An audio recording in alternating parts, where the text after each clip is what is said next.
Halo guys, terima kasih sudah mengklik video ini dan selamat datang di channel Story TV. Channel yang selalu membahas beragam kisah menarik mulai dari mitologi, legenda, dan juga horor. Jika kalian suka dengan beragam kisah tersebut, silahkan subscribe supaya channel ini makin semangat memberikan kisah menarik lainnya. Langsung aja kita mulai video kali ini.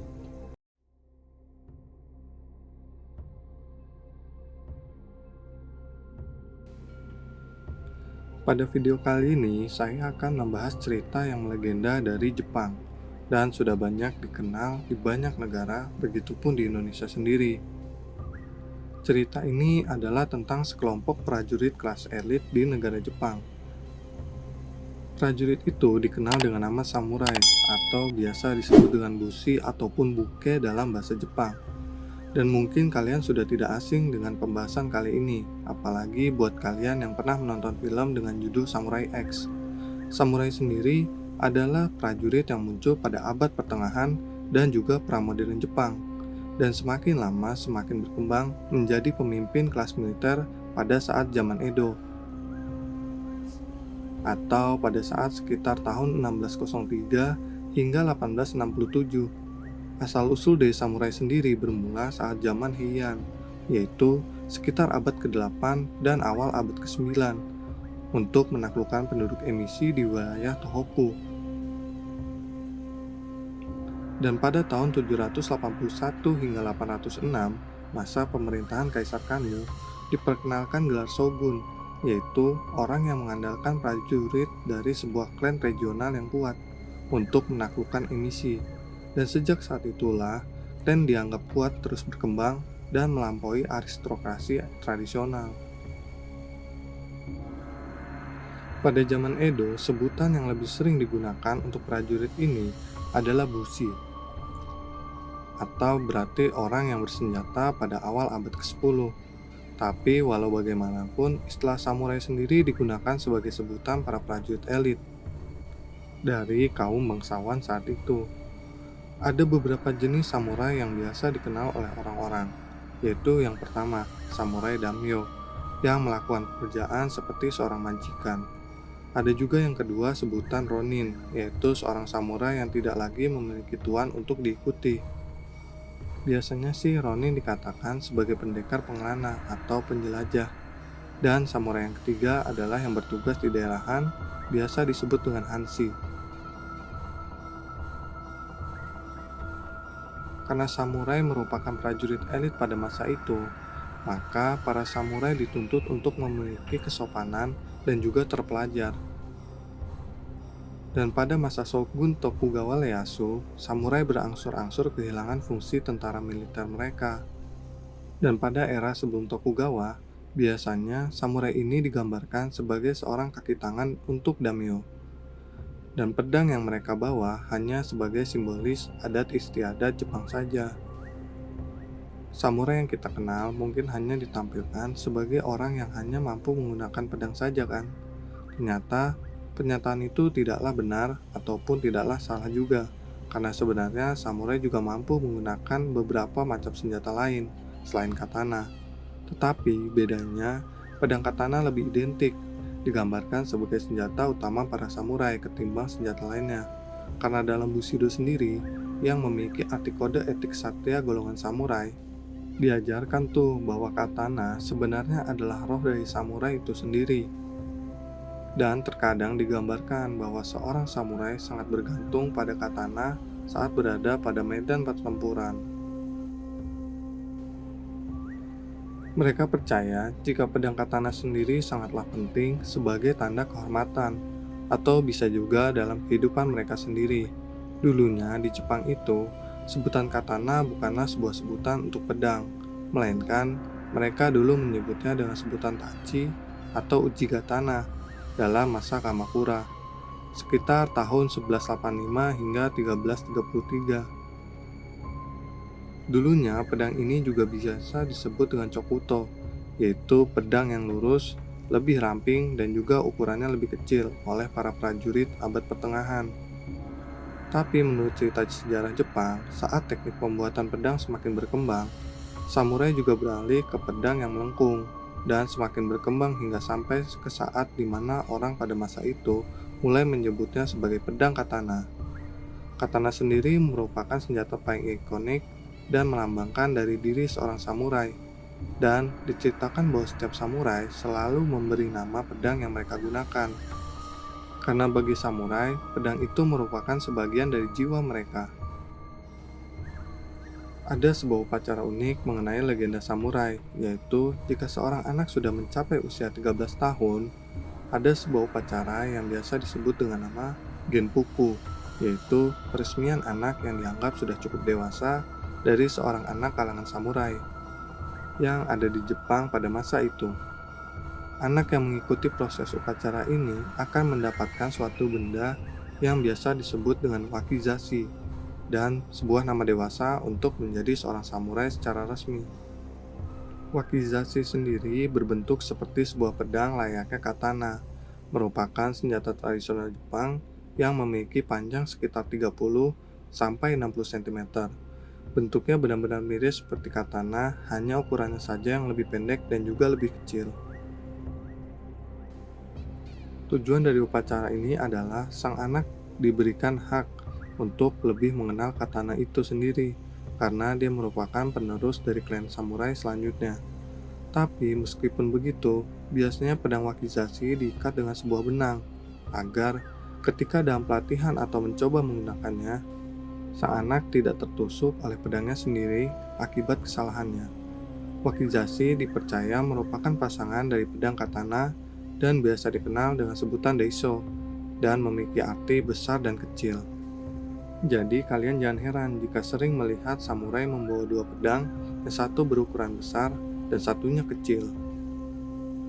Jadi tadi dijelaskan tentang katana sebagai senjata utama samurai. Nah, berikutnya yang kita bahas adalah senjata yang biasa digunakan samurai selain katana. Biasanya disebut dengan yumi. Bentuknya seperti busur panah dan berbahan utama dari kayu ataupun tanduk. Senjata ini dipakai selama beberapa abad. Dan setelah abad ke-16, senjata ini pun mulai digantikan dengan senjata senapan. Yumi merupakan busur yang bisa digunakan dengan berbagai jenis anak panah, seperti panah berapi ataupun panah isyarat, yang mampu menjangkau sasaran hingga lebih dari 100 meter. Bahkan, ada cerita mengatakan jika jaraknya mampu melebihi 200 meter. Yumi sendiri biasa digunakan bersamaan dengan tedate, atau perisai kayu yang berukuran sangat besar. Dan juga banyak para prajurit yang menggunakannya sambil menunggang kuda. Hal itu ternyata adalah sebuah adat Shinto Yabusame. Selain senjata, para samurai juga sangat identik dengan pakaian perang mereka, yaitu baju zirah yang mereka gunakan saat berperang, dan sudah terjadi hingga 700 tahun lamanya. Tapi berbeda dengan baju perang di pasukan tempur Eropa yang memiliki bahan yang sangat kaku dalam bergerak. Baju zirah para samurai ini memiliki bahan yang sengaja dirancang untuk kemudahan mereka dalam bergerak secara fleksibel, namun memiliki kualitas bahan yang juga kokoh. Biasanya baju ini menggunakan bahan logam dan ditambahkan kulit di beberapa bagiannya, dan digunakan dengan cara diikat menggunakan tali berbahan kulit ataupun sutra. Dan yang lebih kerennya tentu pada bagian helm, karena mereka memiliki bentuk-bentuk yang unik antara satu dengan lainnya. Helm ini disebut dengan nama kabuto. Bahannya didominasi oleh logam kuat untuk melindungi samurai ketika berperang. Baju ini diakui hingga saat ini sebagai lambang dari kekuatan dan kebajikan militer Jepang.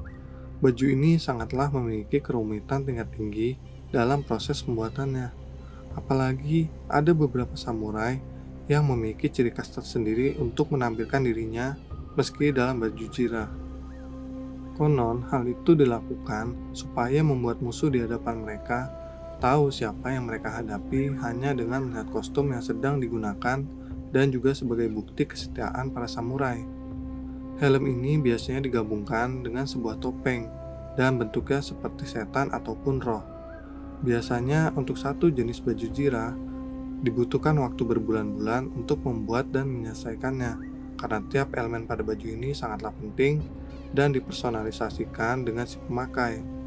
Dikatakan pula bahwa baju ini berasal dari budaya visual yang menghargai perpaduan unik dari kebrutalan dan juga kelembutan. Hal unik berikutnya dalam budaya samurai yaitu bentuk rambut panjang yang setengah botak.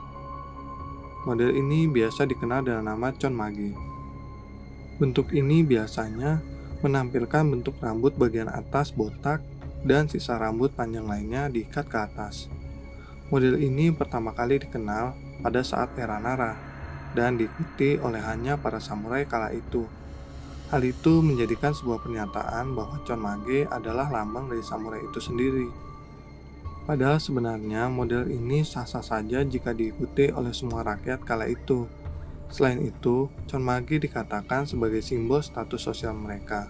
Karena samurai dianggap orang dengan status sosial kelas atas, makanya chonmage secara otomatis dijadikan model rambut lambang status sosial.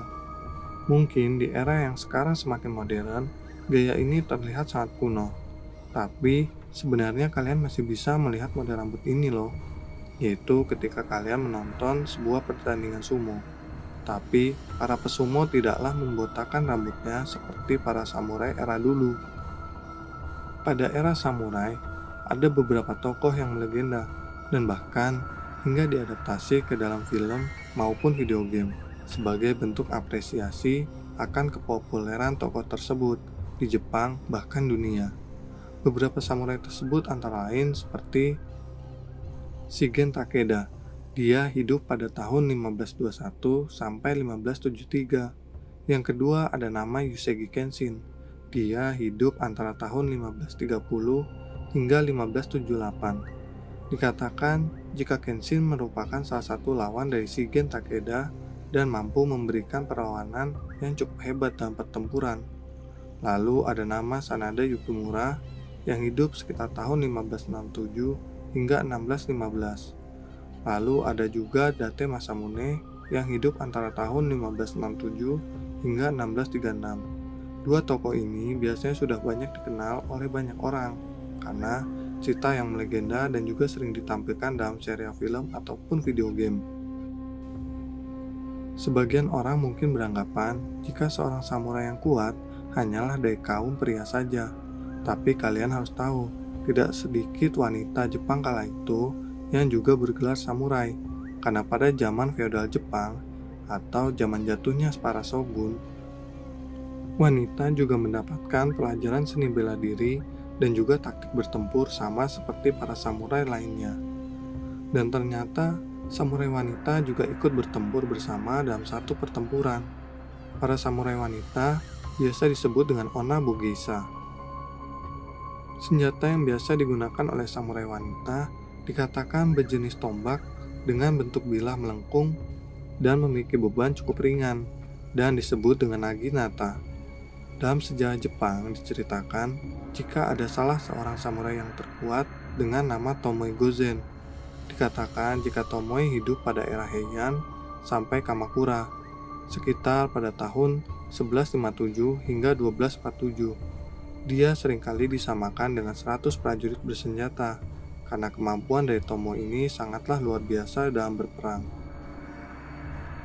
Semua sudah kita bahas, mulai dari awal mula samurai, sampai siapa saja samurai yang melegenda di tanah negeri bunga sakura, yang pria ataupun wanita. Tapi ada satu adat yang biasa dilakukan oleh para samurai sebelum kita tutup pembahasan kali ini, yaitu adalah budaya seppuku atau mungkin banyak orang mengenalnya dengan nama harakiri. Budaya ini adalah sebuah ritual bunuh diri yang paling dihormati oleh para samurai Jepang untuk membayar aib ataupun kekalahan atas dirinya. Menurut sejarah Jepang dikatakan, jika ritual ini bisa berbentuk hukuman sukarela oleh seorang samurai jika gagal mengikuti bushido ataupun gagal dalam misi penangkapan musuh.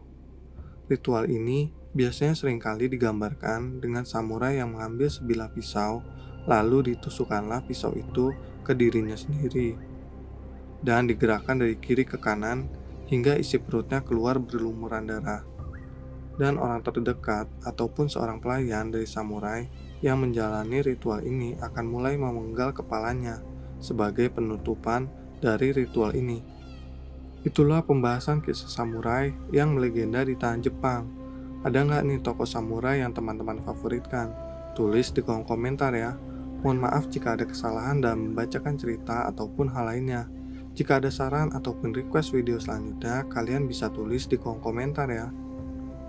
Jika kalian suka dengan video ini, jangan lupa untuk like, share, dan juga subscribe supaya channel ini semakin semangat untuk menceritakan beragam kisah lainnya. Sampai ketemu di cerita berikutnya.